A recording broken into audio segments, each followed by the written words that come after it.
mbola mampiahiahy ny hoavy ny firenena malagasy manoloana ny toedraram-pirenena ankehitriny indrindra ary dia nisy ny fanambarana izay nataony fivondronam-be ny mpiasa-panjakana ambony eto Madagasikara no tanterahany tamin'ny ity androany ity tetsy amin'ny Carleton tetsy Anosy ho alantsika avy hatrany ny akon'izay.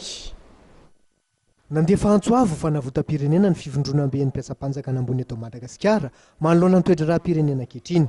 Notanterahana tetsy amin'ny hotely Carleton eto Anosy ny fanambarana mikasika izany io tolakandro. Sy tanindonidozasony araka ny lazaina hatramin'izay no misy ankehitriny fa efa mbiankolitra ny korontana aorian'ny fifidianana poste électoral zany crise poste électoral satria nahoana andaniny milaza ny ao amin'ny senita araka ny vokatra vozomaika fa Andriamatoa Air Mampianina no mandresy ankilana nefa mitsipaka marandrano amin'izany Andriamatoa Jean-Louis Robinson nilaza ampaibe maso izy fa mandresy raha araka ny vokatra eo am-pelantanandry zareo ary namafisiny fa osika salabaka ary voka-pifidianana diso no avoaka aveny amin'ny senita. Mbola nanambara ihany koa izy fa manana porofo mivaingana sy azo sampahitanana mikasika an'izany.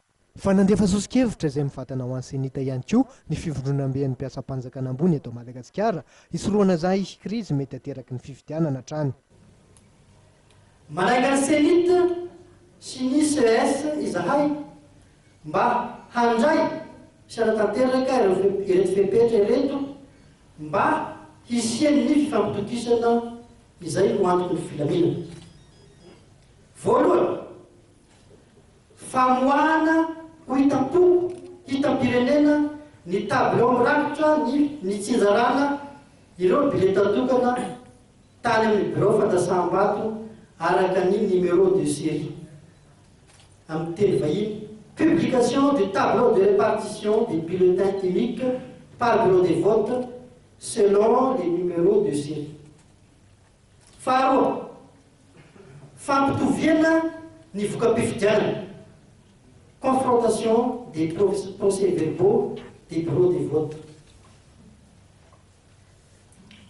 Fahatelo, fanamarinana atrehan'ireo mpifaninana ireo bileta tokana no fidianany no fidianany mpifidy sy ireo bileta tokana sy nampiasaina amin'ny teny vahiny.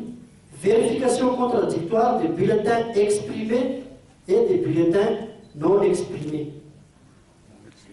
Faefatra, famerenana manontolo ny fanisana ny vato azony tsirairay aorian'ny fanatanterahana ireo fepetra telo voalaza eo ambony reo. Ny antsony hery velona rehetra eto amin'ny firenena na fikambanan'olon-tsotra na mpanao politika na miaramila ihany koa ny fivondronam-be ny mpiasa-panjakana ambony eto Madagasikara mba hifanatona sy hifampidinika manoloana ny toedraram-pirenena.